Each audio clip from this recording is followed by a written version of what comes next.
Hello aspirants, हम पढ़ रहे हैं art and culture through Nitin Singhania book. Chapter number 3 हम पढ़ रहे थे। यहाँ पे मैंने एक छोटा सा इंडेक्स बनाया है कि इस चैप्टर के अंदर हमें पढ़ना क्या क्या है। जैसे कि ग्लास वेयर है, एम्ब्रॉयडरी है, सिल्वर ज्वेलरी है, मेटल क्राफ्ट है, लेदर प्रोडक्ट्स हैं, वुडन वर्क है, ये सब कुछ हमें पढ़ना है, राइट। तो देखिए 3 पार्ट्स इस चैप्टर के ऑलरेडी मैं अपलोड कर चुकी हूँ। This is the 4th part, जिसे कि आप लास्ट पार्ट भी बोल सकते हैं, जिसमें हम सिर्फ फ्लोर डिजाइन्स के बारे में पढ़ेंगे। इसी के साथ हमारा ये चैप्टर कंप्लीट हो जाएगा। उसके बाद हम नेक्स्ट चैप्टर की ओर चलेंगे। तो आपसे बस इतनी सी रिक्वेस्ट है कि वीडियो के साथ में नोट्स बनाते रहें, आपके लिए काफी इंपॉर्टेंट रहेंगे। ये हमारा लास्ट चैप्टर है। तो चलिए चलते हैं अब अपने मेन कंटेंट की ओर। Floor designs. अब फ्लोर डिजाइन्स का मतलब क्या होता है? जो आपका फ्लोर होता है, फर्श होता है, उसके ऊपर जो डिजाइनिंग की जाती है, that is known as the floor designs, right. अब इसकी यूनिवर्सल अपील है, मतलब इंडिया में आपको हर जगह पे ये चीज देखने को मिलेगी कि फ्लोर पे कुछ ना कुछ डिजाइनिंग की जाती है, ठीक है। ऐसा नहीं कि किसी पर्टिकुलर एरिया से प्रेवलेंट है ये चीज, हर जगह आपको मिलेगा, अलग अलग नाम से मिलेगा, अलग अलग तरह की डिजाइनिंग है, अलग अलग तरह के सिंबल्स को वो यूज करते हैं।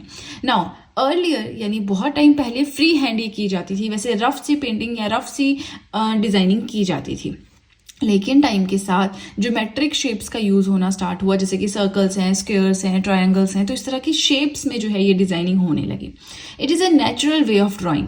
फ्लोर पे ड्राइंग करनी है, फ्लोर पे डिजाइनिंग करनी है, तो बहुत ही नेचुरल वे है ये, ठीक है। इसमें नेचुरल कलर्स का यूज किया जाता है। बेशक अब तो अगर हम बात करें, जैसे कि हम रंगोली बनाते हैं दिवाली पे, सबके घर पे बनती है रंगोली, तो उसमें हम आर्टिफिशियल कलर्स का यूज करते हैं, है ना।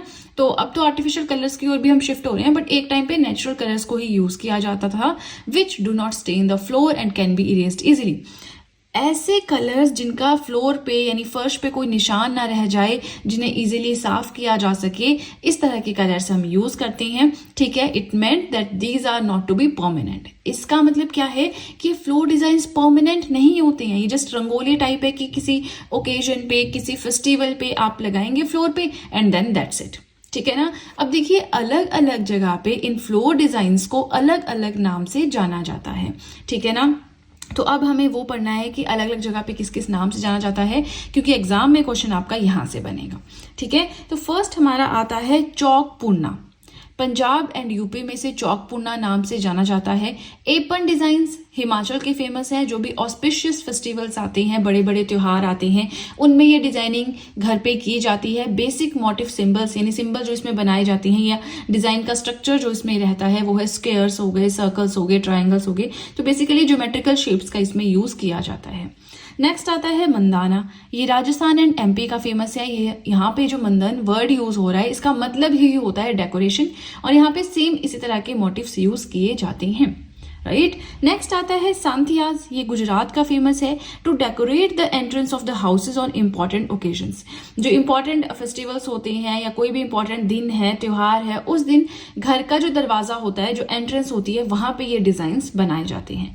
रंगोली महाराष्ट्र। तो देखिए रंगोली महाराष्ट्र का बोल तो रहे हैं, बट हर जगह रंगोली के नाम से भी आई थिंक ये जाना जाता है, ठीक है, क्योंकि रंगोली बिल्कुल सिंपल सा वर्ड है। कोई भी आपका त्योहार होगा, जैसे कि आपका ये दिवाली आ गया, सबसे मेन तो हम इसी पे रंगोली बनाते हैं ना, है ना। उसके अलावा कोलम डिजाइन्स हैं, साउथ इंडिया में फेमस है, जिन्हें यहाँ पे अलग अलग नाम से अलग अलग स्टेट में जाना जाता है। जैसे कि होस कहा जाता है कर्नाटका में, मुगलू कहा जाता है आंध्र प्रदेश में, कोलम कहा जाता है केरला में, ठीक है ना। तो आपको ये डिजाइन्स के नाम याद रखने हैं, क्योंकि क्वेश्चन आपका यहाँ से बनेगा, ठीक है। नाउ नेक्स्ट हमारा जो आता है दैट इज झूंती। ये उड़ीसा का फेमस है। Aripana designs West Bengal and Assam का फेमस है। मेनली ये फिश मोटिव से रिलेटेड होते हैं। ये क्वेश्चन आ चुका है एग्जाम में, क्योंकि देखिए जिस बुक से मैंने बनाया है वहां पे लास्ट में आपको प्रीवियस ईयर क्वेश्चंस भी मिल जाएंगे। नितिन सिंघानिया सर की बुक को मैं फॉलो कर रही हूँ, ठीक है। तो वहां पे आप देख सकते हैं कि जो प्रीवियसली एग्जाम्स में आए हैं या फिर जो important examination point of view से वो एमसीक्यूज भी दे रखे हैं, ठीक है ना। Now Aripana designs West Bengal and Assam के फेमस हैं। इसमें मेनली आपको फ्लावर्स एंड जो मछली होती है, फिश होती है, उसके सिंबल्स देखने को मिलेंगे। And customary to use flower before each Aripana design. कोई भी अरिपना डिजाइन है उसके पहले, मतलब एक तरह से ये रिवाज है कि फूल बनेगा ही बनेगा, ठीक है। तो चलिए आज के लिए इतना ही। हमने पहले ही मैंने आपको बताया था कि छोटा सा टॉपिक है, बहुत जल्दी वीडियो कंप्लीट हो जाएगी। और इसी के साथ हमारा chapter number 3 of Nitin Singhania books art and culture is completed. Now इसमें हमने क्या क्या पढ़ा, मेटल क्राफ्ट पढ़ा, हमने टॉयज के बारे में पढ़ा, स्टोन वेयर पढ़ा, फ्लोर डिजाइन पढ़ा, बहुत सारी चीजें पढ़ी, ठीक है ना। तो अब आपने ऐसा नहीं करना कि हम आर्ट एंड कल्चर नहीं पढ़ेंगे या स्किप करेंगे। अब जब मैं पढ़ा रही हूँ थ्रू हैंड रिटन नोट्स पढ़ा रही हूँ तो इसके बेशक रफ नोट्स ही आप बनाएं, बट नोट्स जरूर बनाएं, ठीक है। चलिए आज के लिए इतना ही। अगर वीडियो पसंद आए तो लाइक जरूर करें, चैनल को जरूर सब्सक्राइब करें, बेल आइकन को प्रेस करें सो दैट मैं जैसे ही कोई वीडियो अपलोड करूं सबसे पहले नोटिफिकेशन आपके पास पहुंचे।